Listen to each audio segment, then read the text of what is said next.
habíamos determinado toda la ecuación de pérdidas en función de la velocidad V3, ¿no? Que es lo que habíamos diseñado, o que habíamos elegido a 5 metros por segundo. Y teniendo esto, hemos calculado, bueno, las pérdidas y la potencia del sistema. Bueno, sí, efectivamente hemos concluido el ejemplo. Creo que lo concluimos al límite de la hora. Entonces, simplemente para recordar, entonces, la potencia de bomba es la potencia del motor eléctrico, ¿no?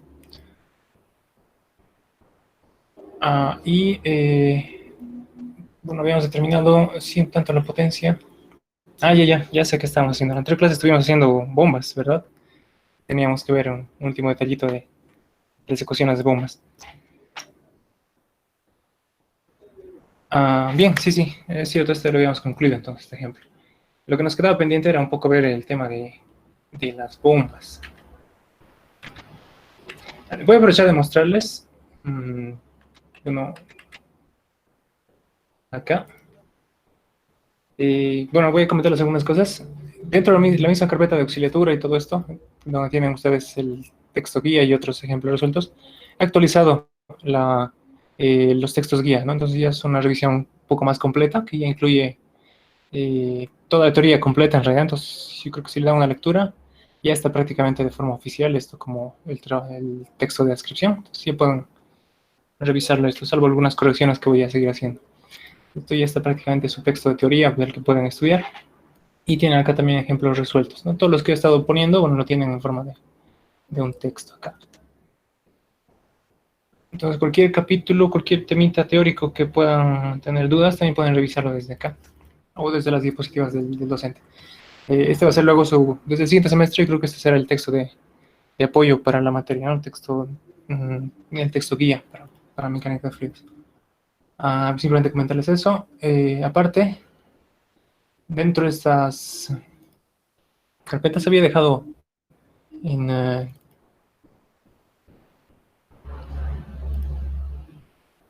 tablas y anexos. Acá van a encontrar bueno, todo lo que son las anexos, tablas, y al final de este documento hay un formulario. Entonces, yo creo que ya les puede servir esto. Bueno, acá van a tener tablas que les van a servir más que todo para el segundo parcial, para el tema de tuberías, pérdidas mayores y menores en tuberías. Y tienen acá una especie de formulario resumen donde tienen ya más que todo las fórmulas que hemos estado utilizando para la hidrostática, para la hidrodinámica y esta de la ecuación de cantidad de movimiento, ¿no? Entonces, bueno, para poder recordarlo tienen acá este documento. Y creo que les puedo aconsejar que lo impriman, ¿no? Así lo tienen a la mano también en el momento de dar su examen. Esto les va a ayudar. Bien, bueno, voy a aprovechar también este mismo documento para terminar de hablar de las bombas, que estuvimos justamente viendo eso, ¿no?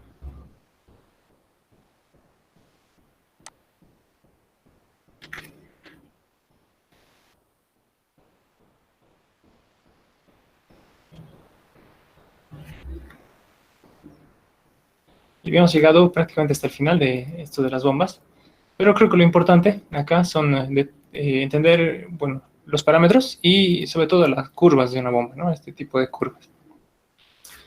Entonces habíamos dicho que cuando nos referimos a potencia del motor, bueno, potencia de una bomba, la potencia hidráulica es la potencia, la energía que se agrega al fluido, ¿no? Entonces, en este caso, representado aquí por el valor de power, estos 49.6 HP, por ejemplo, en esta bomba, ¿no? Y en cambio, la potencia eléctrica, es decir, la potencia que necesita todo el sistema, todo el conjunto de bombeo para funcionar, sería la potencia en el motor, 75 HP. Y el rendimiento de la bomba es básicamente la conversión entre la energía de entrada, esta potencia eléctrica, en todo caso, 75 HP, hacia lo que realmente se agrega al fluido, que son casi 50 HP. Entonces el rendimiento sería, bueno, el cociente de estos dos valores, ¿no? Un valor menor a 1.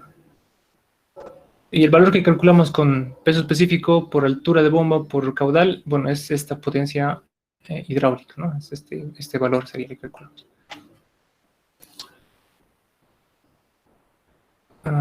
Bien, entonces, bueno, acá cuando hemos escrito justamente esta ecuación, esto de acá es esta potencia hidráulica, entonces equivaldría más o menos a esos 50 HP, y dividido entre un rendimiento, esto me va a dar otra potencia, Y esta potencia equivaldría a una...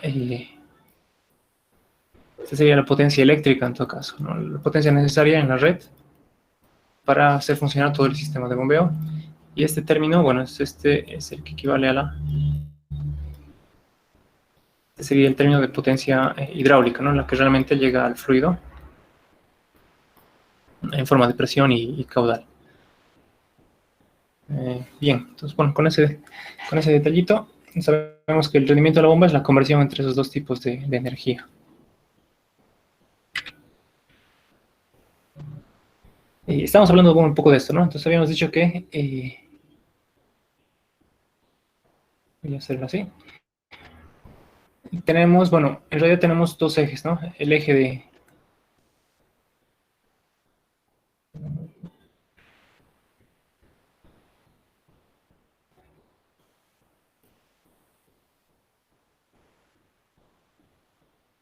Bueno, este eje de caudal, tenemos este eje que representa presión, pero en realidad está escrito esto en forma de cabeza, está escrito en forma de presión sobre gamma, ¿no? Lo que le llaman la cabeza o el head. De hecho, hay varias curvas acá, pero hay que distinguir cuál diámetro es el que nos corresponde. En este caso, en concreto, en esta curva, bueno, como ustedes ven, la marca del punto de operación corresponde a esta curva. Entonces, la curva acá que está siendo oficial, bueno, es esta, ¿no? Se está utilizando esta curva de presión caudal por una bomba. Entonces, a mayor caudal, bueno, menor presión, menor cabeza. Y el punto en concreto en el que está funcionando, es decir, esta marca que tenemos acá es, bueno, este caudal y esta presión, ¿no? Esos dos valores, caudal y cabeza. Si tenemos otro impulsor, bueno, si tendríamos otro tamaño de impulsor, bueno, iríamos por otra curva, ¿no? En este caso corresponde la curva a este diámetro de impulsor. Luego, estas curvas elípticas son curvas de rendimiento de la bomba. Ese es el valor de rendimiento total. Y el rendimiento máximo se encuentra en el centro de esas curvas elípticas. Entonces acá 89.4, ¿no? El rendimiento máximo. Y a medida que nos alejamos de este punto, que es el punto de máxima eficiencia, o que también se le conoce como Best Efficiency Point, el rendimiento cada vez es menor a medida que nos alejamos. Entonces, en este punto en concreto, bueno, el rendimiento será entre el 70 y el 75%. ¿No? Luego habíamos visto, bueno, estas líneas que son líneas de potencia constante. Entonces, a 40 HP, bueno, se puede conseguir, bueno, esta combinación de caudal-presión o esta otra combinación de caudal-presión que requieran 40 HP para poder llegar a esas características. Luego, bueno, habíamos visto también que mientras nos vamos a este lado, es decir, hacia más caudal y más presión, de hecho vamos a necesitar más potencia, ¿no? Más potencia hidráulica. Y luego está la curva de NPCH. Esta curva de NPCH, simplemente hay que entender para qué nos sirve. El NPCH nos sirve para evitar un problema de cavitación. La cavitación, bueno, no es nada más que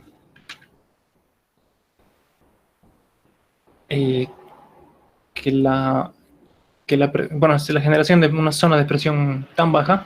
Puede haber en la bomba, normalmente es acá en la entrada de la bomba, donde se genera una presión tan baja que podría el fluido, bueno, generar vapor, o el agua puede convertirse en vapor de agua en ese punto. Y si la presión es suficientemente baja acá, esas burbujas, bueno, van a entrar a la bomba y nuevamente cuando se incrementa la presión, las burbujas desaparecen, pero desaparecen con un fenómeno bastante destructivo. Entonces implosionan las burbujas, se crean jets de agua, microjets básicamente, que son como disparos de pequeñas balinas de agua dentro de los elementos. Entonces eso luego va destruyendo el sistema de tuberías o la misma bomba. Entonces, en realidad, eso es un problema que se tiene que evitar y la solución está en este punto, es evitar que este punto tenga muy baja presión. Entonces, para eso, bueno, lo que se utiliza es este valor de NPCH. ¿Qué es el NPCH? Es prácticamente como una cabeza el NPCH. Ver.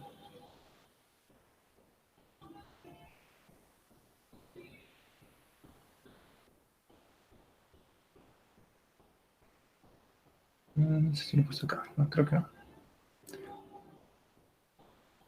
Entonces hay una condición de diseño. Bueno, voy a escribirlo acá. Hay una condición de diseño que es la siguiente.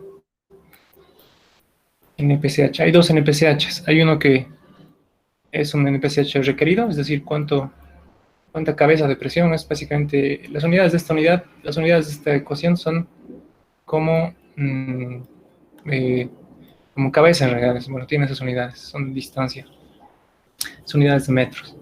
Y existe el término R que es requerido. Y luego tenemos otro NPCH.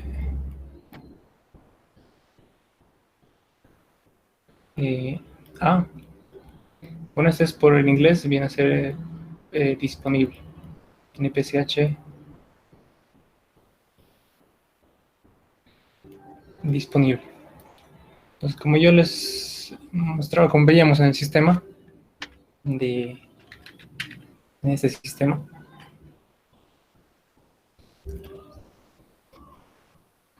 ya, a ver, lo que queremos es que justamente en este punto, en palabras sencillas, es que la presión en ese punto sea mayor a la presión de vaporización, a la presión de vapor del agua, ¿no? Para evitar que se vaporice. Entonces, la presión que tenemos que tener en este punto tendría que ser siempre mayor a esa presión de vapor para evitar que se forme vapor en esa zona. Y en este caso, bueno, lo voy a tratar de distinguir mejor. Sí, mejor lo vamos a distinguir. La presión disponible en este punto, la presión que se puede crear en este punto es el valor de NPCHA. Entonces esto está, lo voy a cambiar los colores. Lo voy a cambiar acá estos colores. Lo que significa es que lo que deseo es que la presión disponible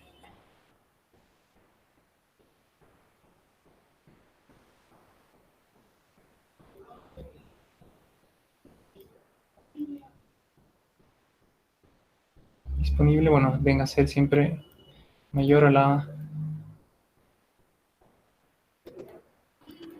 presión de vapor.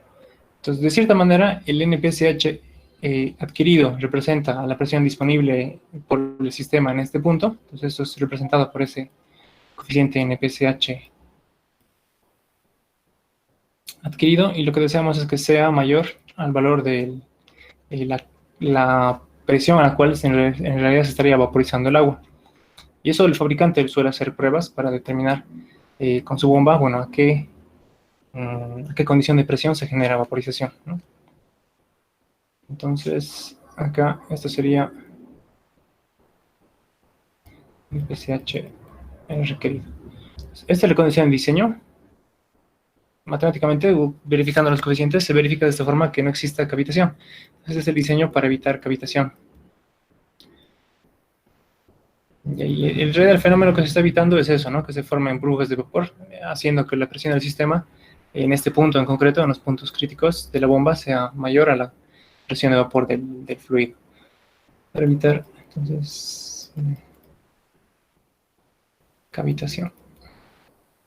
Ustedes lo pueden investigar un poco mejor de qué consiste exactamente la cavitación, pero es un fenómeno en resumen sería eso, ¿no? Se genera vapor en esta zona, el vapor va a circular hasta este punto, o hasta un punto un poco más adentro de la bomba, donde la presión vuelve a incrementar, y bastante. Entonces las burbujas desaparecen, pero en el proceso de desaparición, en realidad es un proceso no es un proceso de explosión de las burbujas, pero es un proceso de implosión de las burbujas. Y bueno, al final eso genera igual grandes cantidades de energía que se liberan en en áreas bastante pequeñas, y eso es casi como que se va disparando con jets de agua a las superficies de las paredes metálicas. Y la erosión es, bueno, bastante rápida. Entonces se puede, la misma bomba o los sistemas de tuberías que vienen cercanos pueden irse desgastando y degradando con el tiempo, ¿no? Pero en algo de 6 meses se podría terminar de carcomer un impulsor, por ejemplo. Entonces, es algo que se quiere evitar, ¿no? Ok. Bien, pues bueno, eso simplemente como complemento teórico. Bueno, vamos a ver ahora Otros ejemplos, tengo acá algunos exámenes pasados, primeros parciales. Son, bueno, ejercicios que han estado ya en exámenes de semestres pasados. Podemos hacer este o uno similar, de hecho. Quisiera, de hecho, que hagamos alguno de dinámica de fluidos. Si se dan cuenta, los sistemas de bombeo son parecidos, ¿no? Los que ya hemos estado viendo. En este caso, simplemente que era un sistema con 3 tanques. Entonces había que hacer unos cálculos intermedios. Pero primero, inicialmente, quisiera que veamos, hagamos algún ejemplo de este tipo, de cantidad de movimiento. Entonces, calcular fuerzas hidrodinámicas, ¿no? Vamos a hacer este ejemplo. Este también lo tienen ya resuelto, por si acaso, en el texto de ejercicios. Ese ejemplo es el ejemplo 5.3, o creo que es ahora 6.3, el nombre del ejemplo. Entonces, para los que quieran ver dónde está este ejemplo,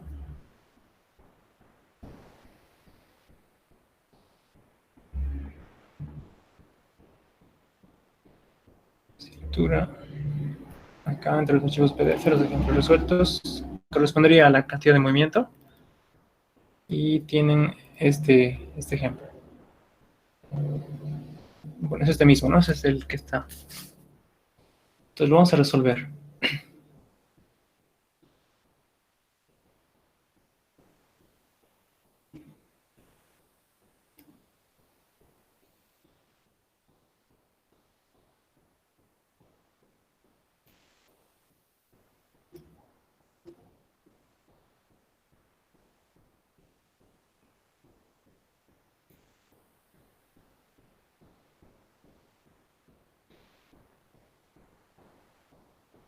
Bien, entonces tenemos esto. Nos dicen el casquete semisférico. Entonces esta pieza es un casquete semisférico.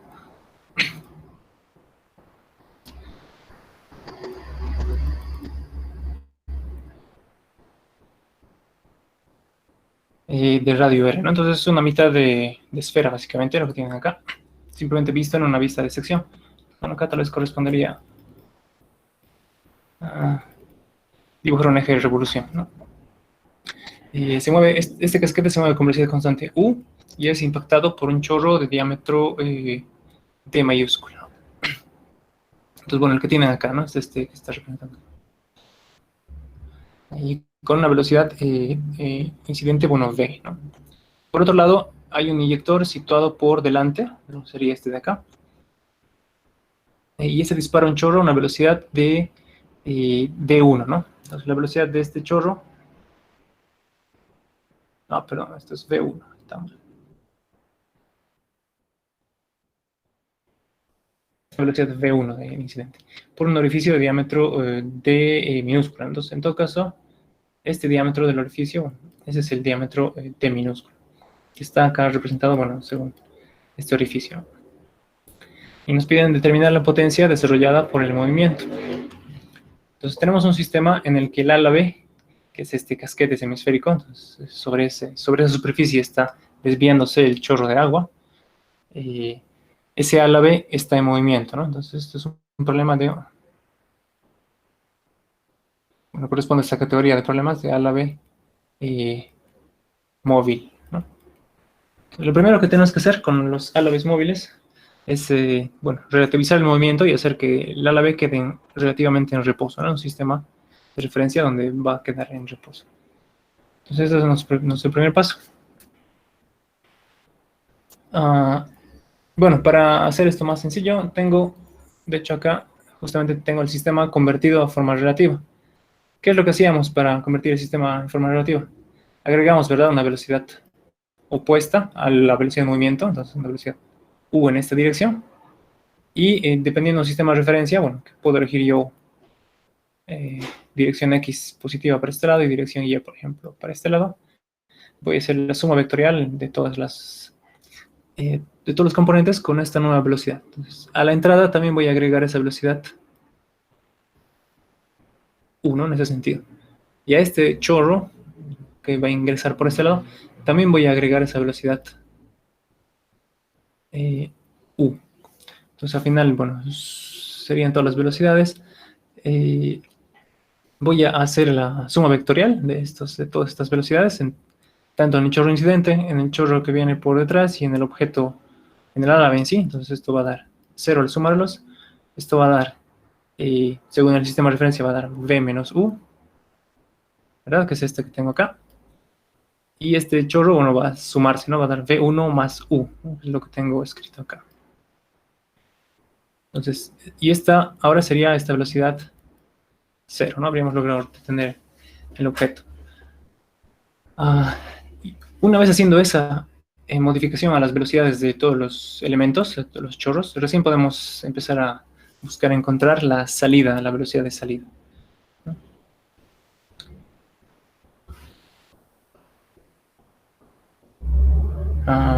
Bien, bueno, en principio hay una condición que se establece para los álaves, es que las velocidades de entrada, es decir, esta, tengo acá, va a ser la misma que la velocidad de salida. ¿No? Normalmente debería ser igual. Acá en este caso, bueno, hay otro elemento que está incorporando más caudal por este lado. Por lo tanto, esa regla de que el caudal de salida sea el mismo, en realidad no se va a cumplir. La velocidad de salida sea la misma, no se va a cumplir directamente. Si lo que se va a cumplir es que, se tendría que cumplir es que el caudal que ingresa por este lado, más el caudal que ingresa por este lado, sería el caudal que va a salir por el borde del casquete semiesférico. Entonces acá tenemos que entender cuál sería la forma geométrica en el espacio de este dibujo. Voy a agarrar esto. Sí, una pregunta, perdón. Sí. Sabemos que sabemos que la velocidad de salida va a ser igual a la velocidad de entrada, ¿verdad?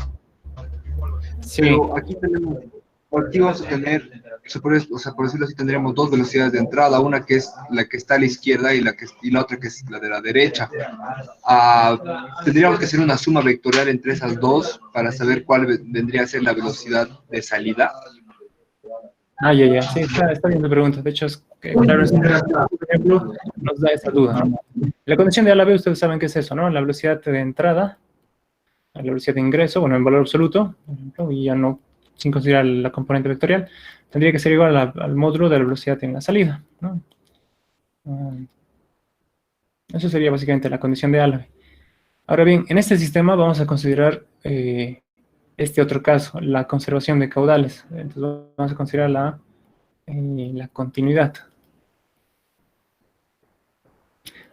Porque también es algo que podría cumplirse, ¿no? Entonces tenemos una primera condición, que es la condición de Álave, y una segunda, que sería la condición de continuidad. Entonces, en este caso, bueno, sería todos los caudales de entrada, la sumatoria de los caudales que ingresan, por ejemplo, debería ser igual a la sumatoria a todos los caudales que van saliendo, ¿no? Acá, ingreso sería, bueno, este caudal que tengo por acá. Este otro sería un caudal de ingreso también. Y, bueno, el que sale por acá sería un caudal de salida. Y eso debería ser igual. Y bien, acá entonces hay justo en concreto este ejemplo, tiene este problema. Aquí nos dan este espesor. Bueno, si lo vamos a ver en el enunciado, tenemos ese espesor que hay acá. Está determinado. Bueno, nos dan este valor. Y además hay una cosa. Si esto es bueno, nos vamos a imaginar entonces que esto es un chorro cilíndrico. ¿Ok? Entonces es un chorro con un diámetro D. Y esto es un casquete semiesférico. Pregunta, ¿qué forma tendría la salida? Ustedes imagínense que ustedes están impactando con una manguera, que sería lo que tienen acá, están impactando a una mitad de esfera, ¿no? ¿Y saldría una especie de cilindro? Sí, exacto. Voy a tratar de dibujar un poco en el espacio lo que está pasando. Acá el problema es eso, ¿no? El chorro incidente tiene, voy a tratar de dibujar un poquito más en el espacio, entonces, esta forma, ¿no? Entonces un chorro cilíndrico, esa es la forma del chorro de ingreso. Y el objeto con el que está chocando básicamente es una campana esférica, es algo así, ¿no? Entonces, la salida, ¿a qué forma tendría? ¿No? Si esto va a impactar y va a terminar saliendo. La salida en realidad tendría, voy a tratar de dibujarlo bien, tendría esta forma, ¿no? Un anillo ahí.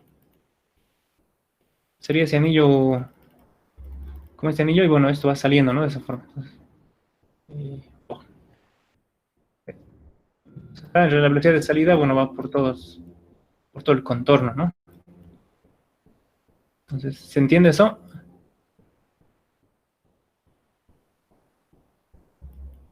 Entonces, estoy impactando con un chorro cilíndrico a un casquete semiesférico y la salida tendría que ser una especie de anillo, ¿no? Circular, que tenga esta sección transversal. Entonces, transversalmente, viéndolo perpendicular, esta sería el área por el que está saliendo, ¿no? Y el espesor E que nos muestran acá, bueno, es este espesor que tengo aquí. Ese sería el espesor y ese sería el área por el cual está saliendo el flujo. Entonces aquí, bueno, creo que la dificultad, una de las mayores dificultades de este ejemplo era entender la forma geométrica. Entonces en realidad esto corresponde a un anillo, el espacio esto correspondería a ese anillo, ¿no? Ahí está, ahí se visualiza tal vez un poco mejor. Y ese es el área por el cual está un poco dándole profundidad. Más o menos sería esa el área que estoy representando acá o que se visualiza acá, ¿no? Y la velocidad, bueno, va a salir, todas las partículas van a salir con una cierta velocidad. Ahora, sí, en este ejemplo en concreto, vamos a cumplir ambas condiciones. Vamos a buscar cumplir ambas condiciones. Aquí, en todo caso, no hay una velocidad de ingreso.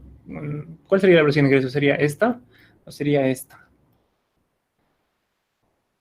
Pues para cumplir esta condición, por ejemplo. ¿Cuál sería la velocidad de ingreso? V menos V1. Bueno, sí, acá queda una duda, ¿no? En realidad no es que no se puede aplicar en concreto. Si el álabe estuviera cerrado, es decir, si no hubiera chorro por atrás y esto fuera cerrado, esa sería la velocidad de ingreso y la salida sería la misma, ¿no? Pero dado que ahora tenemos un pequeño orificio por atrás y también está ingresando un chorro por este lado, en realidad no podríamos cumplir esta condición de forma directa, porque esto se cumple, bueno, más que todo cuando hay una entrada y una salida. O más que todo cuando hay una sola entrada. Incluso cuando hay varias salidas se puede cumplir, ¿no? Esto se puede cumplir cuando hay una entrada e incluso múltiples salidas, pero en nuestro caso en concreto tenemos dos entradas y una salida. Entonces no vamos a poder aplicar de forma directa esta condición de A a la B. Lo que vamos a hacer nosotros es directamente cumplir con la ecuación de continuidad.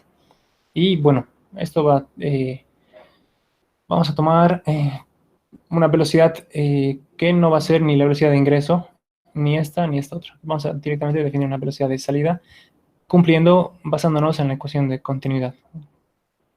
Entonces, bueno, eso es porque, bueno, no tenemos una sola velocidad de entrada, ¿no? Entonces, esta condición de la vez se cumple en esas circunstancias, donde tendríamos, claramente sepamos cuál es la velocidad de entrada. Y como en este caso, bueno, tenemos dos, lo que vamos a hacer cumplir es una ecuación de conservación de caudales, ¿ok? Entonces, esta va a ser la que vamos a cumplir, y esta en realidad no estaríamos pudiendo cumplir esta condición en este caso, ¿no? En concreto. Por lo tanto, vamos a emplear nuestra resolución de velocidades y esto empleando la ecuación de continuidad.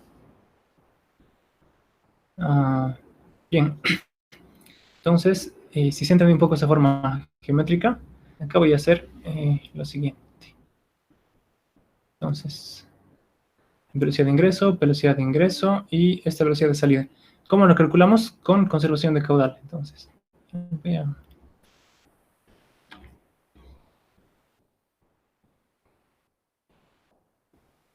no, esto es mejor si lo mando a otras páginas porque luego no lo encuentro. Voy a mandar acá. Entonces, este es mi sistema relativo, ¿no? Este ya es el sistema relativizado.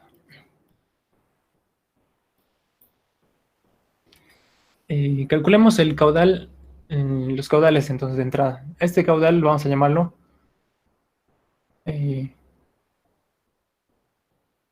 Q1', por ejemplo. A este lo vamos a llamar, no, bueno, este es Q1'. Entonces lo vamos a llamar a este Q sub 0', y este entonces Q1'. Son dos caudales de entrada, ¿no? Y bueno, acá vamos a tener, por este lado, sobre ese anillo va a salir, vamos a tener un caudal de salida, Q' de salida. En este caso, el caudal de entrada relativo, estos serían los caudales relativos, Q sub 0 tendría que ser la velocidad por el área, ¿no? Entonces va a ser V menos U por el área, y el área, bueno, es pi diámetro al cuadrado sobre 4. Esa es la primera velocidad de entrada. La segunda velocidad de entrada, Q1', tendría que ser esta, ¿no? V1 más U por el área, ¿no? El área de este chorro, si se acuerdan de qué tamaño era el orificio. Esto era de un diámetro D minúscula.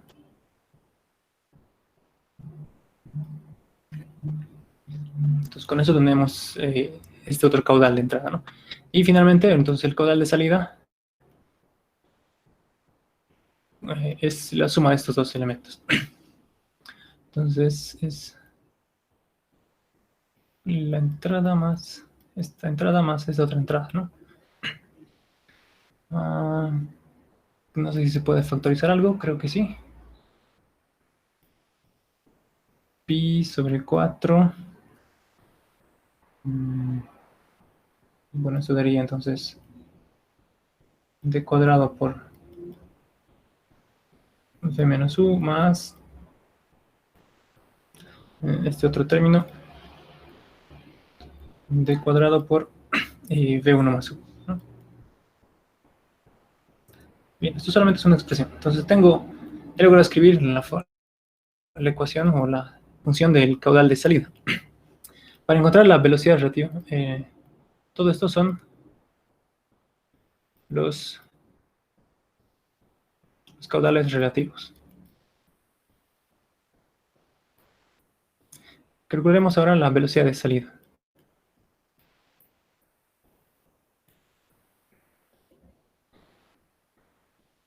Bueno, incluso la velocidad de salida lo vamos a calcular como el caudal de salida sobre el área de salida, ¿no? Entonces esta va a ser la forma que lo vamos a calcular.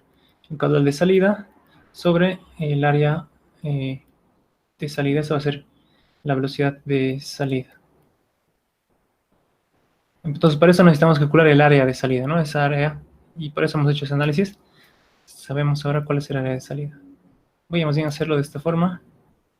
Voy a primero calcular el área de salida y luego vamos a calcular esa. Entonces aquí vamos a poner el área de salida, bueno, y este va a ser, debería ser en todo caso el radio del casquete. Voy a recordarles que este radio era el radio del casquete, bueno, radio R. Entonces el área de salida debería ser en 2πr en todo el perímetro por el espesor, ¿no? de esta capa. Entonces eso era el espesor E que está representado ahí. Entonces tengo el área de salida y entonces con esto puedo encontrar finalmente, ya puedo escribir la ecuación de la velocidad de salida, que sería todo este término sobre esta expresión. Entonces voy a aprovechar de copiarlo y voy a dividir esto. Esto sobre 2πr, entonces bueno, esto quedaría, este era un 4, ¿no? Ese 4 entre 2, bueno, va a quedar 8 aquí abajo. Bueno, acá ya voy a proceder a hacer esa división. Entonces, 4 entre 2, esto va a quedar 8. Pi con pi, esto va a anularse. Entonces, pi va a desaparecer.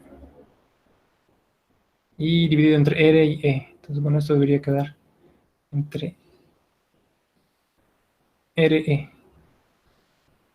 Lo voy a hacer así, entre 8 re.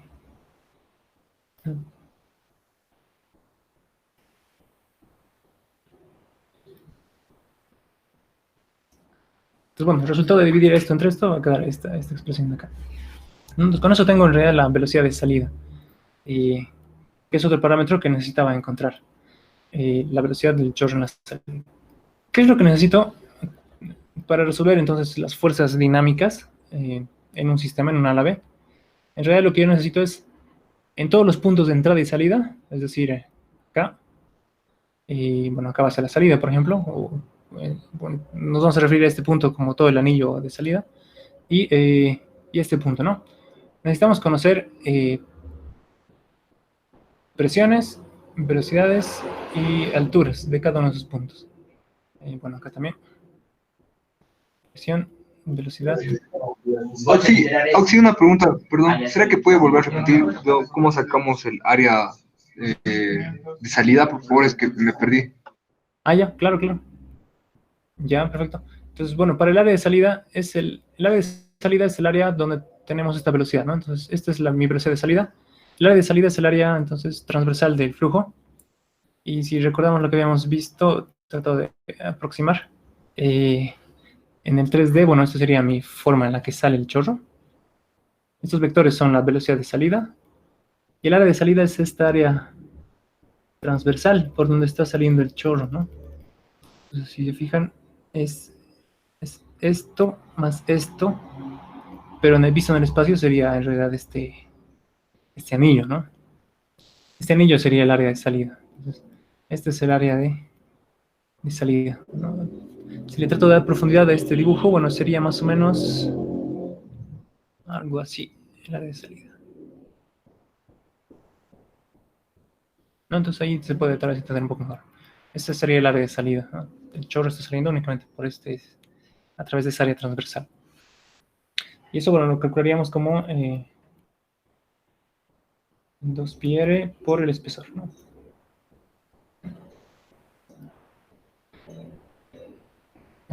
Bien, ¿se ha entendido? Realmente es importante que esto se entienda.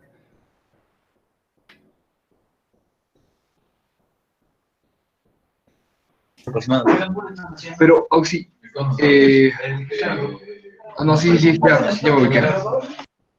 Ya, todos.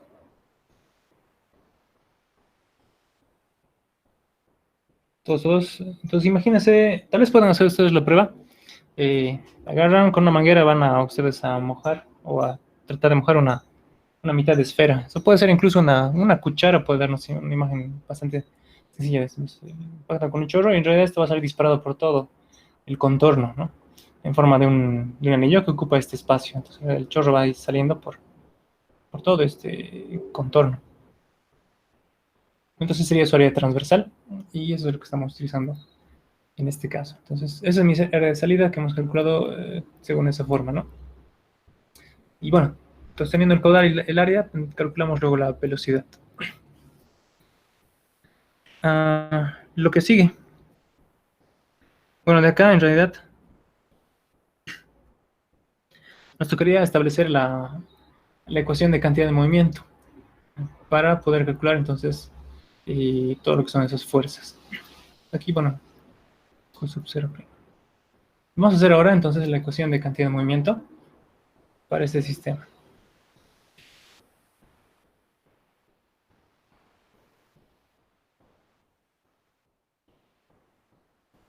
Y bueno, vamos a hacer esta de cantidad de movimiento.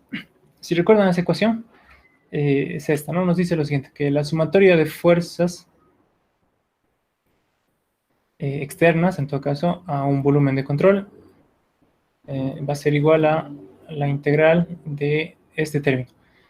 Bueno, aquí lo voy a escribir densidad, velocidad por, y un producto que aparece acá, que es el V, producto de velocidad por diferencial de área. Toda esta ecuación es vectorial, así que normalmente eso suele ser complicado. Lo que significa es que, por ejemplo, esta ecuación es compuesta para un eje X, al ser vectorial esta función, se puede descomponer de esta forma. Entonces, sumatoria de fuerzas en dirección del eje X, por ejemplo, va a ser igual a la integral de la densidad, y esta es la que se utiliza, ¿no? Velocidad, la componente X de la velocidad, por, bueno, y este término que en realidad esto no depende de ese proyecto, V por dA. Pues aquí hay tres términos. Voy a tratar de anotarlos. Esto representa fuerzas externas a un volumen de control. Esta ecuación es una ecuación escrita para un volumen de control, por si acaso. Entonces, siempre que tengo que utilizar esta ecuación, tengo que pensar en un volumen de control. Acá el volumen de control, bueno, es este. Se pueden imaginar ustedes este como el volumen de control.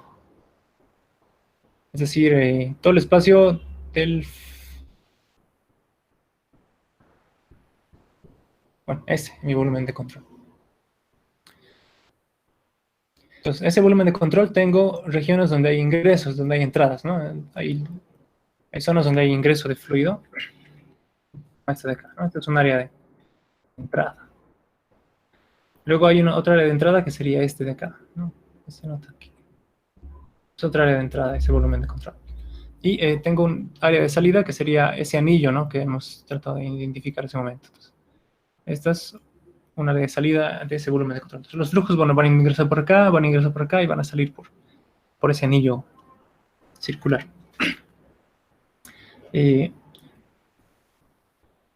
Y ese volumen de control, bueno, encierra una cantidad de fluido, ¿no? Lo que está acá, justo acá. Van a haber fuerzas externas que van a actuar sobre ese volumen de control. En realidad, esas fuerzas externas son las fuerzas que ejerce el ala B o el cascarón esférico sobre el fluido. Pues acá lo que esperaríamos es que el fluido estuviera causando este apoyo en X, por ejemplo. Y eso lo llamamos nosotros reacciones, ¿no? Entonces, por ejemplo, aquí vamos a escribir eso. Y aparte, bueno, podría haber una componente vertical de la fuerza que ejerce la superficie sobre el fluido o sobre el volumen de control. Entonces, bueno, que puede ser esta. Normalmente de forma general decidimos que hay dos reacciones, ¿no? Una en X, una en Y. Y esta dirección, bueno, no importa al principio, simplemente se puede acomodar respecto a un sistema de referencia. Lo importante aquí creo que es siempre definir inicialmente un sistema de referencia. Aquí sí.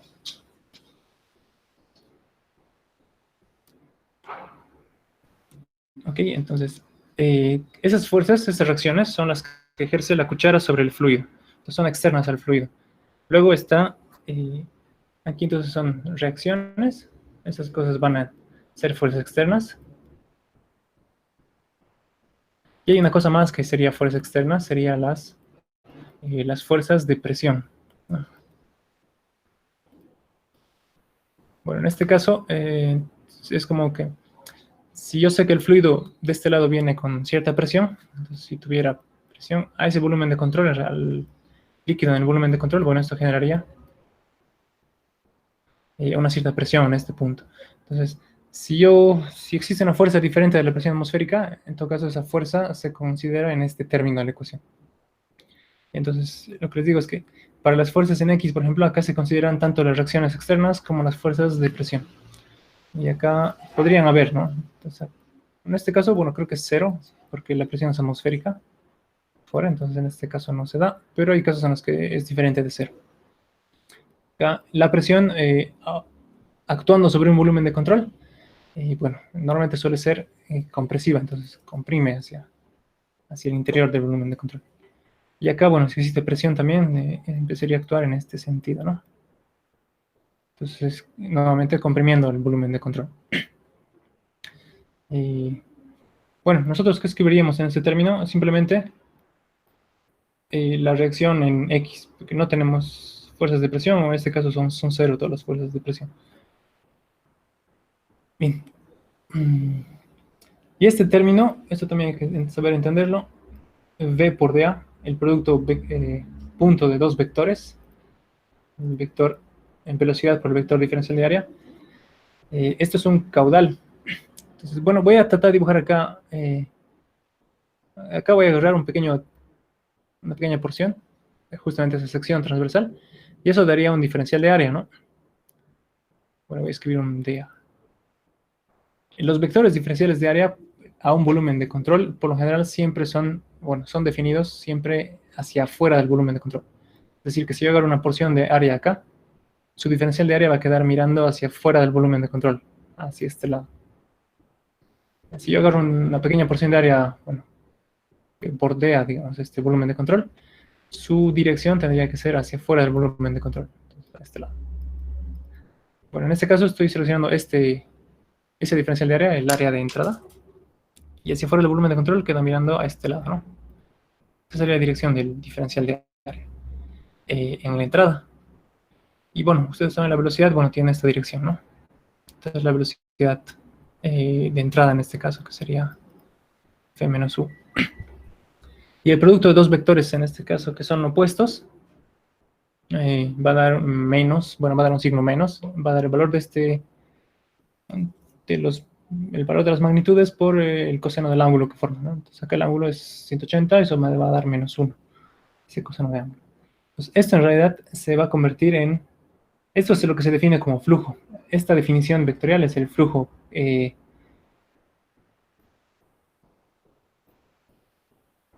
partículas con velocidad respecto a un área. O, bueno, yo suelo llamarle más que todo de esta forma. Entonces se va a traducir en un caudal, pero que tiene siempre un signo, ¿no? Entonces, yo le llamo esto entonces caudal con signo. Entonces, el flujo en este caso, bueno, es caudal. Y el hecho de que sea un producto escalar de dos vectores va a dar, dependiendo de la dirección de los vectores, esto puede tener un signo positivo o signo negativo. Esto sucede, lo vamos a hacer así. Voy a exagerar un poco esto para que tenga más. Entonces, esta es la entrada, ¿no? El diferencial de área tiene esta forma y la velocidad tiene esta forma. En ese otro punto, en la salida, el diferencial de área tiene esta dirección, pero la velocidad tiene también la misma dirección, v de salida, ¿no? Entonces, hay un fenómeno que sucede acá. Es que en las entradas, este producto v por dA va a dar un caudal con signo negativo. Sí, justamente porque esto va a pasar en todas las entradas, ¿no? Los vectores diferencial de área y velocidad, bueno, van a quedar opuestos. Y por lo tanto, este producto vectorial va a terminar dando siempre un signo negativo en todas las entradas. Y en todas las salidas, básicamente vienen a ser estas de acá, el vector diferencial de área se va a alinear con el vector de velocidad. Y entonces esto va a dar un caudal con un signo positivo. Y entonces eso hay que entender. Este término, bueno, se vuelve negativo si estamos en entradas, se vuelve positivo si estamos en salidas. Bien, entonces bueno, acá siempre te voy a escribir esa ecuación con todos los términos que corresponden. Fuerzas en X. Hay reacciones. Sí, yo pondría, en realidad estaría poniendo dos fuerzas de reacción, ¿no? Rx y Ry. Entonces, la fuerza en X debido a la reacción sería, según el sistema de referencia XY que he definido, bueno, Rx queda mirando en el sentido negativo. Entonces, menos Rx. Y luego vendrían las fuerzas de presión. Entonces sería la presión en este punto o en esta sección de entrada por el área y mirando en dirección, orientado en dirección positiva de X, sería más presión a la entrada. Voy a ponerlo, lo voy a empezar a detallar un poco por el área de entrada. Esta, ¿no? Pero en este caso, esa presión de entrada es atmosférica, entonces es cero. ¿Okay? Y bueno, así tendríamos que escribir todos los términos de presión. Tendríamos también esta presión de entrada por este lado, que tendría que ser la presión voy a llamar la presión de entrada 2 por el área de entrada número 2. Pero también esa presión es cero en este caso. Y último término sería la presión de salida, ¿no? Entonces acá los vectores de presión me quedarían mirando en ese sentido. Por lo tanto, según la dirección X positiva, entonces eso sería también más presión de salida por el área de salida. Sería la fuerza de salida, ¿no? Y bueno, nuevamente en la salida esto es cero. Entonces, por lo tanto, en este caso no nos considera ninguna fuerza de presión, simplemente este término, menos Rx. Okay, entonces voy a igual, y acá voy a dejar simplemente que sería igual al resto de los términos que vamos a escribir acá. Menos Rx igual, y aquí lo vamos a escribir. A estos términos, ¿no? A una integral. La integral es simplemente una sumatoria de varios elementos pequeños de área, pero nosotros vamos a tomar tres elementos de área. Esta entrada, esta área transversal de salida y el otro área que tenemos acá. Entonces vamos a tener tres elementos de área que vamos a sumar en la integral, básicamente. Entonces, cada diferencial de área va a ser, bueno, uno de estos elementos de área. Ya, entonces esta integral se va a convertir en una suma de tres elementos en este caso. Primer término, considerando el área acá en la entrada. Entonces, considerando este diferencial de área, vamos a hacer este primer término de la integral. Bueno, sería la densidad por la velocidad en esa porción de área, que en este caso es v menos u, según x positivo, ¿no? Entonces, v menos u por este producto, ¿no? V por dA. La velocidad en este punto y el área que estamos, esta primera área. Y eso me va a dar, bueno, me va a dar justo el caudal en la entrada. Entonces, eso es el caudal Q1', bueno, Q0', sería ese caudal. Además, viene con signo de acuerdo al producto vectorial que se tendría que operar. Entonces, esto va a dar un menos Q0', ¿no? Entonces, el primer, considerando esta área 1, básicamente. Ahora, considerando, bueno, este otro elemento de entrada,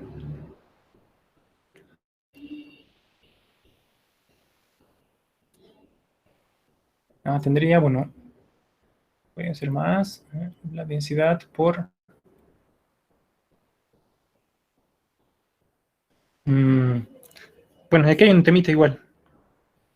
Hay un temita. En la resolución igual lo van a ver. Es que, en realidad, para este cálculo de fuerzas hidrodinámicas, solo se están considerando todos los chorros que impactan contra la superficie del álave.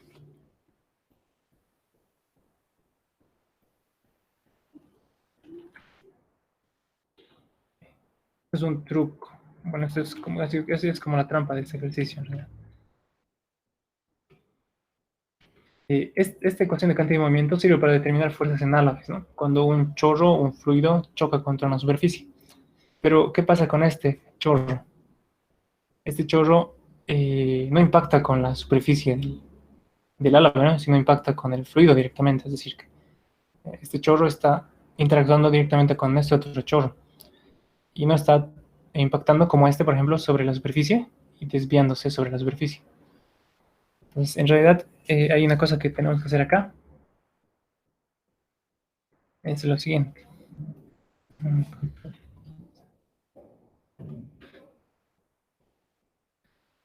Voy a anotarlo acá, entonces.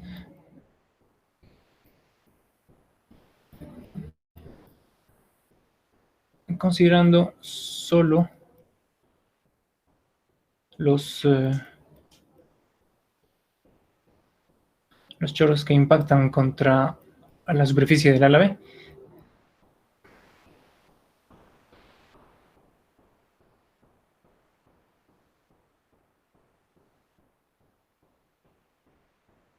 que impactan con el álave,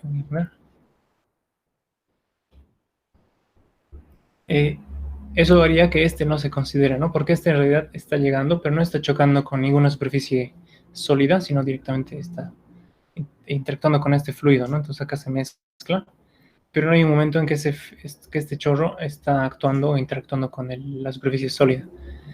En cambio, este otro chorro, bueno, sí hay partículas que van a impactar contra el álave y, bueno, va a desviarse, va a rozar contra el álave.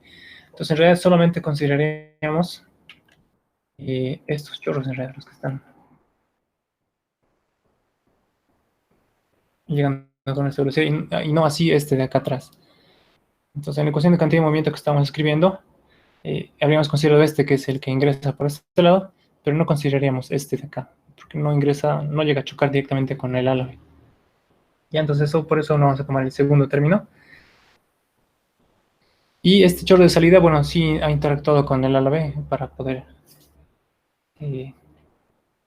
salir. Entonces, sería de esta forma. Voy a volver a escribir esto.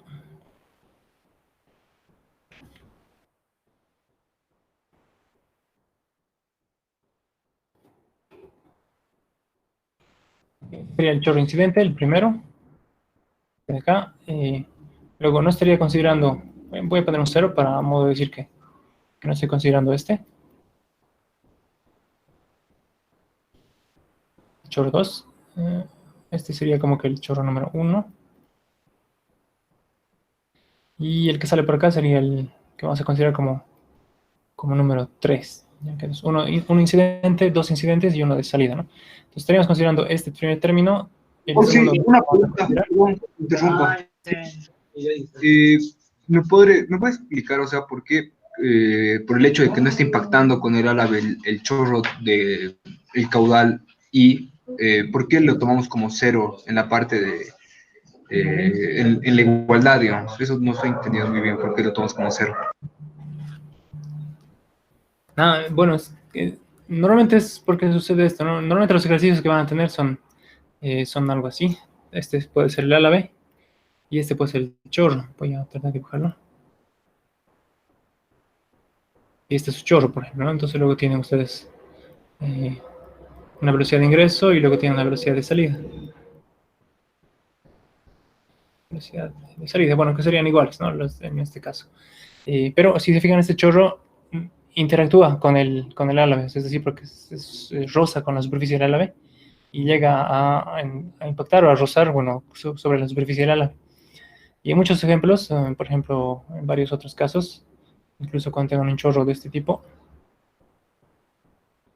y va a pasar, de hecho, incluso va a pasar esto así, y el chorro, bueno, incluso siendo desviado, este chorro va a rozar con la superficie del álabe y terminar saliendo. Pero justamente en este tipo de problemitas donde hay, voy a decir así, hay un orificio, tiene un otro chorro por el otro lado, lo más aconsejable es que, y este ya no impactaría con la superficie del álabe, por ejemplo, sino que entraría a mezclarse con este otro chorro. En ese caso ya no consideran este chorro de la parte posterior. Entonces, el tema del álabe analícenlo como si fuera únicamente esta porción, nada más. Justo, en realidad este ejercicio con un orificio por detrás crea ese dilema de si lo consideramos el término o no. De todas formas, si el orificio es pequeño, no va a ser tan grande el término que vaya a ingresar acá.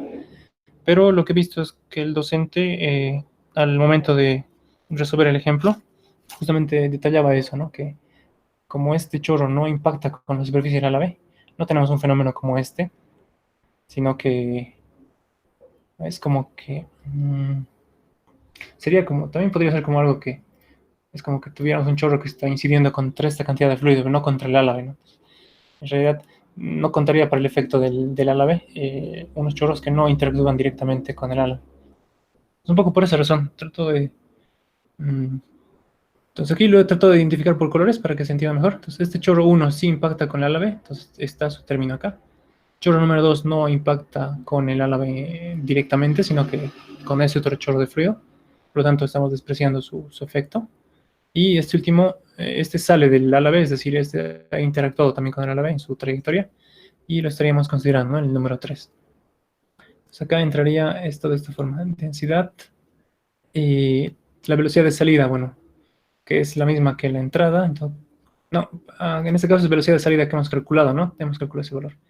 Es, para nuestro eje X, que habíamos definido a este lado, es negativo. Entonces, menos Vs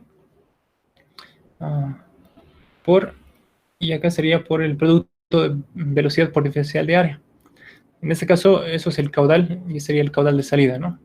Entonces, acá voy a anotar Q, caudal de salida prima, ¿no? Entonces, y como estamos en la salida, bueno, eso es un caudal con signo positivo. Entrada, la segunda entrada que no se está considerando en el caso, y la salida, ¿no? Que es positiva. El producto de caudal con signo.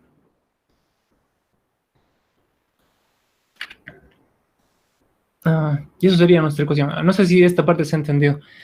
Es raro el ejercicio que tiene, por ejemplo, un álabe con alguna perforación y luego tenemos un chorro por detrás. Pero bueno, han habido algunos ejemplos, algunos ejercicios así. Y justo este en concreto, bueno, fue difícil por esos dos aspectos, ¿no? Teníamos un chorro por detrás y aparte que la geometría era un casquete esférico, que tal vez no era muy fácil de ver en dos dimensiones.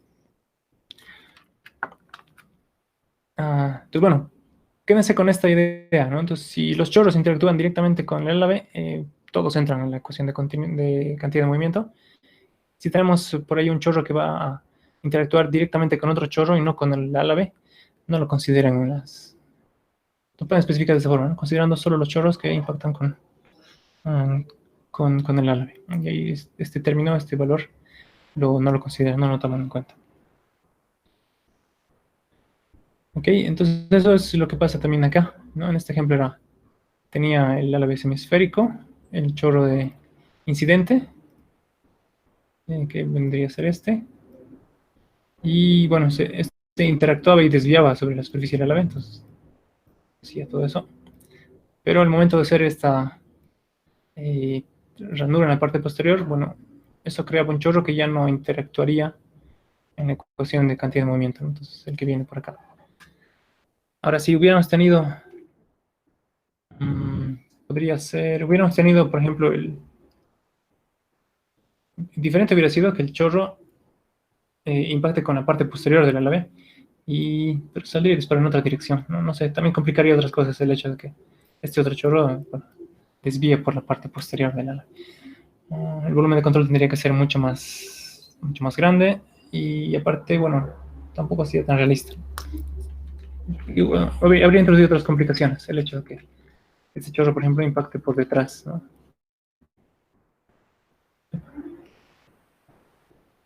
Entonces, bueno, justo en este caso en concreto, que tiene una ranura y el chorro ingresa por la ranura, bueno, no consideran ese término del chorro posterior, entonces solamente están considerando el de ingreso y el chorro de salida, ¿no? Casi como que su problema fuera solamente velocidad de ingreso y de acá velocidad de salida, ¿no?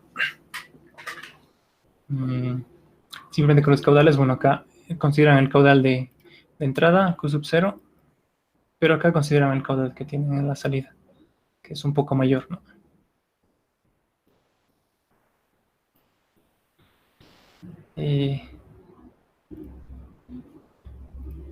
Bien, bueno, esto lo voy a desplazar otro.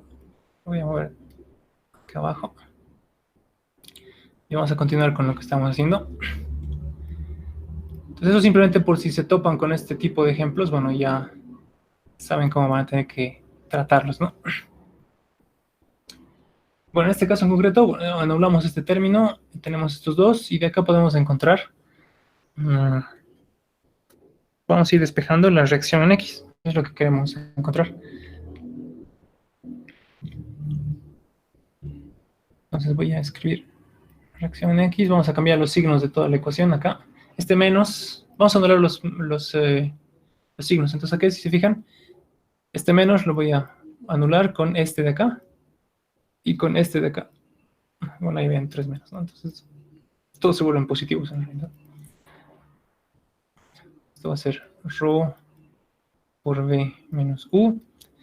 Y aquí era igual el caudal Q0'. El caudal relativo de ingreso. Era esta velocidad por el área de entrada, ¿no? Entonces, podemos escribir este caudal Q0, el caudal relativo de entrada, como nuevamente puedo escribir como v menos u, es decir, esta velocidad por el área, ¿no? Y el área era pi diámetro al cuadrado sobre 4. Entonces, bueno, esto es Q0'. Luego, densidad. Este lo voy a escribir, bueno, como está. Densidad, este se ha vuelto positivo, entonces velocidad de salida. Esa velocidad de salida, bueno, la hemos escrito. Es una ecuación que depende de... Habíamos encontrado esa velocidad de salida. Es este término, ¿no? V menos U por el diámetro al cuadrado más V1 más U por el diámetro al cuadrado minúscula. Y sobre 8 veces el radio por el espesor. Bueno, acá es radio por espesor, por si acaso. Lo voy a escribir de vuelta. Bueno, yo tengo acá escrito lo que daría este resultado. Voy a volver a escribir eso. Entonces, velocidad de salida. La velocidad de salida es, voy a escribirlo acá.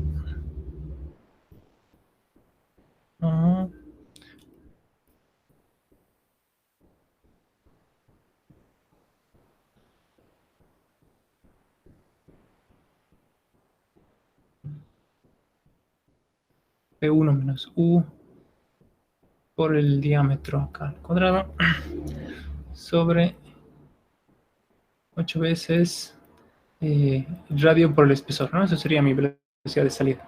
Entonces esto es ρ por la velocidad de salida. Y ahora multiplicaría por el caudal. Y el caudal en realidad es velocidad de salida por el área. Si yo sé que esto es la velocidad de salida, y el caudal de salida es velocidad de salida por área, entonces lo multiplicaría al cuadrado y multiplicaría por el área de salida, ¿no? Voy a hacer esto. Voy a poner esto al cuadrado para que sea velocidad. Sí, bueno, acá estoy simplemente tomando en cuenta esto, ¿no? Que el caudal de salida es velocidad de salida por el área de salida. Entonces esto va a dar, bueno, velocidad de salida al cuadrado, que es lo que tengo acá, por el área. Entonces el área va a ser pi, y el área de salida, bueno, es, perdón, 2pi r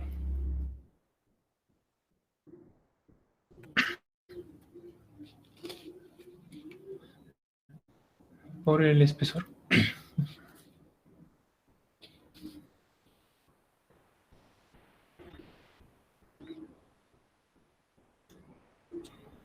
Bueno, acá hay algunos términos que se anularían, ¿no? Entonces tendría, puedo más bien hacer esto quedar al cuadrado, esto más bien puede quedar en 4, RE, y pi queda abajo.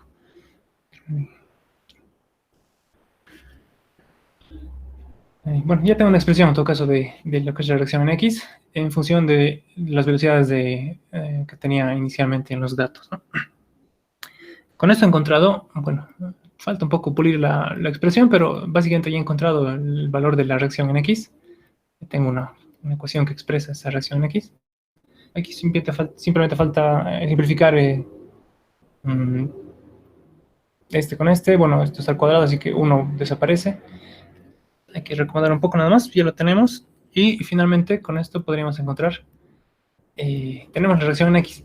Si vamos a ver qué es lo que vamos a recordar qué es lo que nos preguntaban en el problema, nos pedían lo siguiente.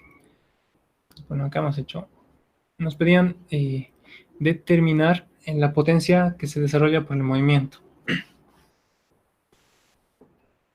Entonces, el álave se está moviendo y, bueno, son los chorros los que impulsan, ¿no? Generan fuerza sobre el álave. Para calcular potencia de movimiento, bueno, y el movimiento en este caso es movimiento lineal con una cierta velocidad U. Entonces, la potencia que vamos a utilizar en este caso tendría que ser este tipo de potencia, ¿no?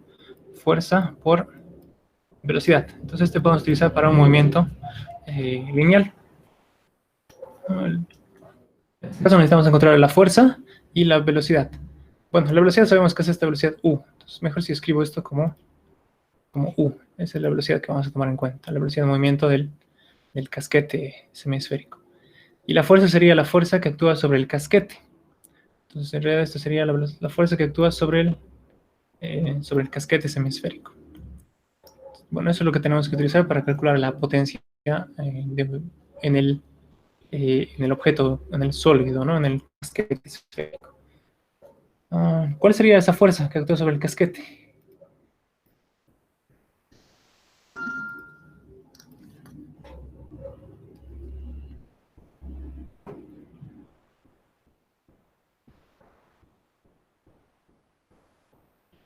Bueno, acá vamos a tratar de explicar esto. Entonces, me imagino que tengo el casquete, acá tengo el volumen de control, y esto es básicamente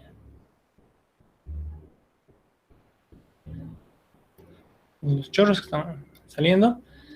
Y nosotros hacemos lo siguiente, ¿no? Hemos dibujado un volumen de control que representa una cierta cantidad de fluido. Voy acá a separar un poco esto. Entonces acá tenemos el fluido y el casquete, ¿no? Y el álave. Lo que hacemos nosotros es lo siguiente, trabajamos de esta forma. Y cuando hacemos nosotros la ecuación de cantidad de movimiento, nosotros diseñamos un volumen de control, que es un volumen que encierra a una cantidad de fluido. Entonces, en realidad, este es nuestro volumen de control que hemos diseñado. ¿Y cuáles serían las fuerzas externas que actúan sobre el volumen de control? Son las fuerzas que ejerce el A a la B sobre el fluido. Entonces, acá dibujamos estas fuerzas externas, ¿no? Una Rx. Luego dibujamos, por ejemplo, podemos dibujar una reacción en Y, ¿no? Ry. Estas son las fuerzas que el A a la B está ejerciendo sobre el fluido. Y de manera, bueno, por ley de acción-reacción, en realidad el fluido sobre el A a la B está ejerciendo las mismas fuerzas, pero opuestas. Rx, y bueno, opuesta sería en ese sentido, lo voy a dibujar, bueno, lo voy a dibujar acá. Sí. Ry. Entonces, cuando calculamos el valor de la reacción, la ecuación de cantidad de movimiento que establecemos es para calcular esta circunstancia, ¿no? Es sobre este caso que funciona la ecuación de cantidad de movimiento para el volumen de control. Pero con ese valor de la reacción ya podemos calcular lo que pasa en el álabe.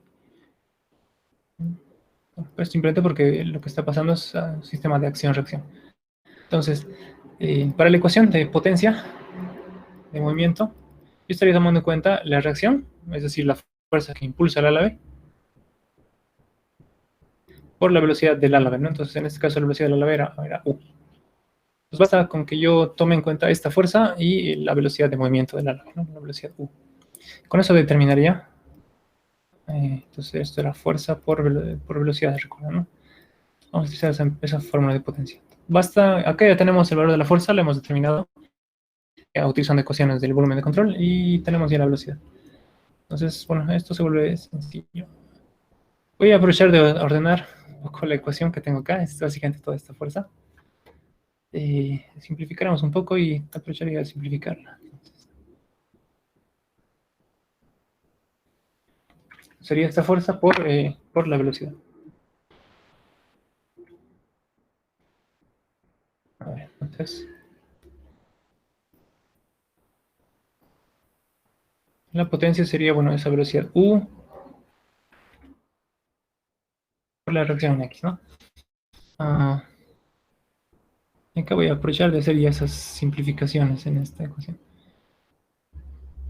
Bueno, antes de simplificar me voy a acordar que tengo que multiplicar por U. Voy a multiplicar todos los términos por U. Rho U y esto Rho U. De hecho, se puede ir factorizando, ¿no? Estos ciertos términos. Voy a empezar a factorizar entonces esto. Rho por U es término común. ¿Qué más puede ser término común? Pi es un factor común en los dos términos, entonces puedo aprovechar de sacarlo. Y de hecho, a ver, 8. Bueno, esto va a quedar 8 al cuadrado por 2. Esto no se va a factorizar muy fácil. Bueno, haré lo siguiente. Entonces esto ya creo que ya no se factoriza más. Entonces v menos u, bueno, por v menos u esto va a dar v menos u al cuadrado.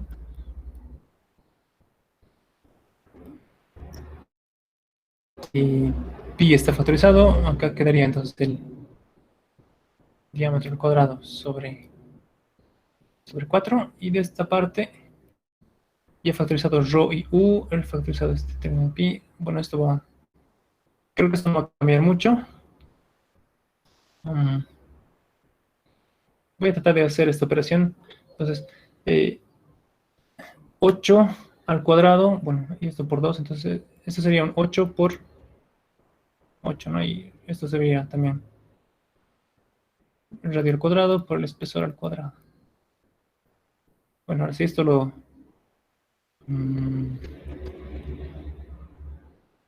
2pi, bueno, si pongo pi ya lo he factorizado el 2, simplemente quedaría... Ese 2 simplificaría con 1 acá, entonces esto quedaría como 4 ahí abajo.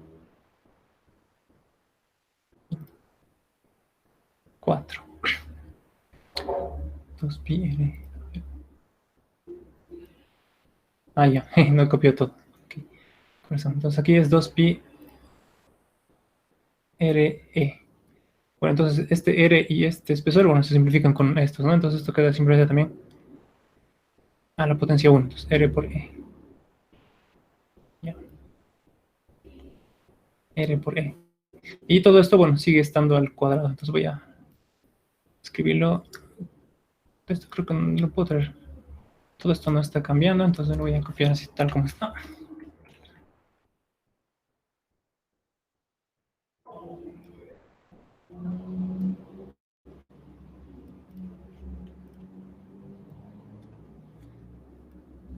Y este cuadrado, bueno, quedaría aquí al cuadrado, ¿no? Esto acá. F menos U de cuadrado, bueno, quedaría de esta forma. Esta sería la respuesta final de la potencia.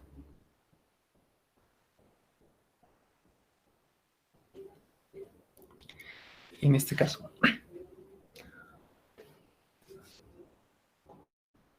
Bien, no sé si se ha entendido. Acá hay unos, bueno, hay conceptos claves. ¿Alguna consulta, alguna duda, muchachos? ¿Se ha entendido?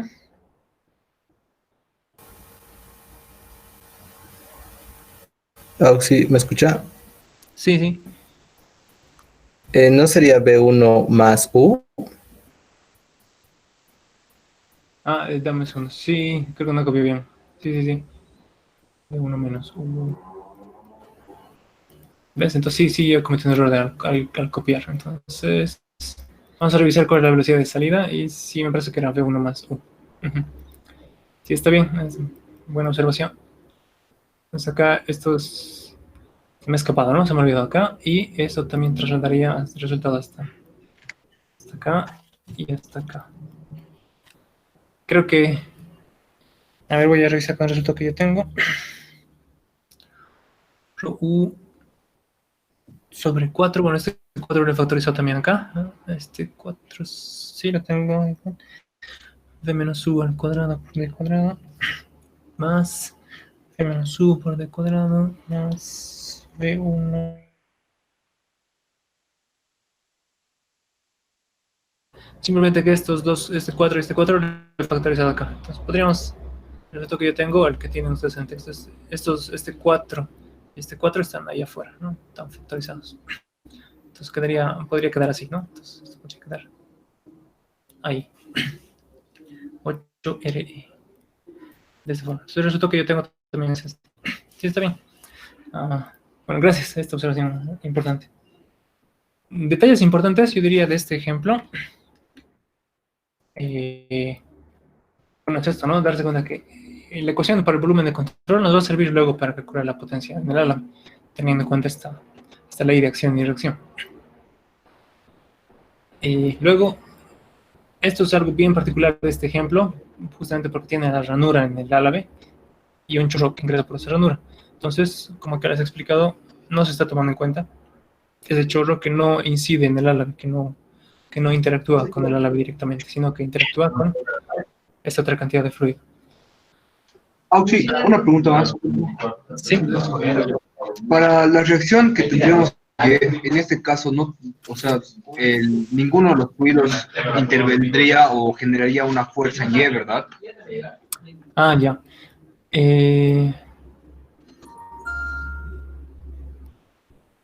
No, sabes, es bien simétrico este caso. Entonces, por la simetría que tiene, está dándome la ventaja de que no va a haber una reacción en Y. Sí, no hemos hecho cálculo en Y, pero es también porque el movimiento, ¿por qué no hemos tomado en cuenta la fuerza en Y? Es porque la velocidad de movimiento quedaba, la velocidad 1 de movimiento era en dirección X. Entonces, para la potencia que nos pedían calcular, entonces, únicamente nos sirve la fuerza en dirección del movimiento. Entonces, bueno, por esa razón. Y otra, bueno, de por sí el sistema por ser tan simétrico, entonces tenemos acá el eje de revolución del casquete y del chorro. Lo que eso nos permite saber que siempre va a existir una componente vertical que se va a anular con opuestas. Van a haber siempre dos componentes opuestas que van a terminar anulándose. Entonces, en este caso no nos hace falta analizar el eje Y. ¿En qué casos sí nos tocaría analizar el eje Y? Por ejemplo, en este tipo de álaves, ¿no? Donde tenemos un álave inclinado y el chorro llega incidiendo en esta dirección. Entonces, acá lo que va a pasar es que, bueno, una parte va a desviarse por arriba, pero también una parte va a desviarse por abajo. Entonces, bueno, acá sí tendríamos que analizar también lo que pasa con el eje Y, nos es útil. De hecho, este es otro ejemplo que vamos a ver. Ya. ¿Qué más? Hemos tenido acá movimiento relativo. Sí, sí, eso es porque el álave se estaba moviendo, ¿no? Tenemos el álave en movimiento, la superficie en movimiento, y eso nos obliga a tener un sistema relativo. Entonces, partíamos con esta velocidad y teníamos que convertir esto en un sistema relativo. Entonces, eso lo hacíamos, bueno, agregando esa velocidad opuesta, u, ¿no? Para anular. En general siempre tienen que hacer eso. Con un sistema, para un álave en movimiento, ustedes agregan la velocidad que anula el movimiento del álave a todos los chorros, y con eso obtienen nuevas velocidades, ¿no? Su sistema relativo. Y ahora, en este caso, porque tienen el orificio, justamente no se cumplía directamente la condición de álave, pero si no hubieran tenido este caso, justamente la condición de álave hubiera sido que la velocidad de entrada, esta es igual a la velocidad de salida, ¿no? Entonces estos dos hubieran sido iguales en magnitud. Como en este caso no teníamos justamente este orificio, bueno, lo que hemos hecho es utilizar la ecuación de continuidad para determinar la velocidad de salida. Entonces este ejemplo es bastante particular en esos dos aspectos. Bien. Creo que no sé si tenemos tiempo para algo más. Aprovecharemos, no, vamos a concluir la clase acá. Voy a, no sé, el día de mañana tienen clases con Vladimir, ¿verdad? Sí o sí. Ya, voy a hablar con él, creo que no sé si estuvo con tiempo, la otra clase también creo que no la pasó. Sí, voy a hablar con él para que pueda o él darle a la clase o mañana continuemos también conmigo. Entonces, y sobre todo esta siguiente semana tengamos más espacio, ¿no? Para hacer más ejercicios. Les puedo dejar, voy a dejar de hecho, aprovechen de revisar esto. Estos ejemplos de exámenes pasados los he estado resumiendo los he estado juntando acá. Entonces pueden encontrarse con ejercicios de exámenes pasados acá en el Classroom.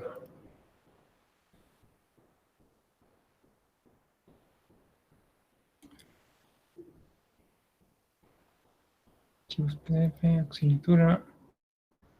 En el texto guía, de hecho, en la segunda revisión, la revisión 2, acá en los ejercicios, proyecto de grado, descripción de ejercicios, acá en la parte final, tienen varios ejercicios propuestos, y básicamente la mayoría de estos son ejercicios de exámenes pasados. Entonces, de los que ya gustan ir practicando, o justamente encontrándose este tipo de ejercicios propuestos, han sido ejercicios que han estado entrando en exámenes pasados. Entonces, bueno, acá tiene ya unos 20, casi 30 ejercicios propuestos. Bueno, hasta ahora son 26. Voy a seguir aumentando eso, voy a ir subiendo hasta que prácticamente haya unos 80 o 100 ejercicios propuestos. Pueden irlos viendo, justamente los capítulos que ya hemos hecho, y de hecho vamos a tratar de nosotros ir haciendo también ese tipo de ejemplos, ¿no? Entonces, bueno, eso, tienen acá también de dónde poder ir practicando los que ya gusten, ¿no? Entonces tenemos acá otros ejemplos. Y esos son los que han estado, todos estos son los que han estado en exámenes pasados. Ya pueden irlo revisando.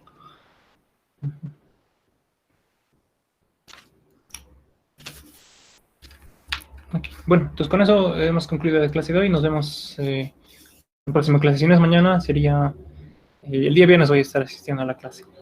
Okay, entonces aquí quedamos. Entonces, chicos.